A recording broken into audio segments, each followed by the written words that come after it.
আপনি কি জানেন প্রতিদিনের মাথা ব্যথা, গ্যাস্ট্রিক বা বাচ্চার পেট ব্যথা এর পেছনে কারণ হতে পারে আপনার বাসার পানি আর স্কিন অ্যালার্জি, চুলকানি, র্যাশ, মনপো, এগুলোর শেকড় কোথায়? হ্যাঁ, আমরা অনেক সময় খাবারকে দোষ দিই, কিন্তু পানি অনেক সময় সাইলেন্ট কিলার হয়।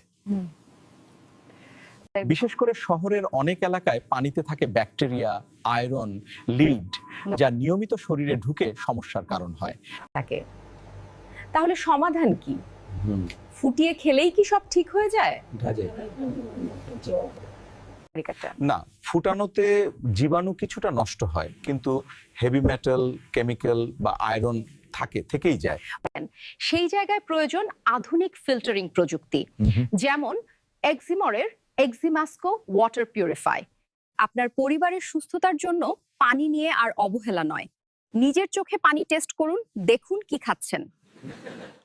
একটা ভালো ফিল্টার শুধু বিশুদ্ধ পানি দেয় না, বরং প্রতিদিনের অসুখ থেকেও দূরে রাখে। সতর্ক হন আজই।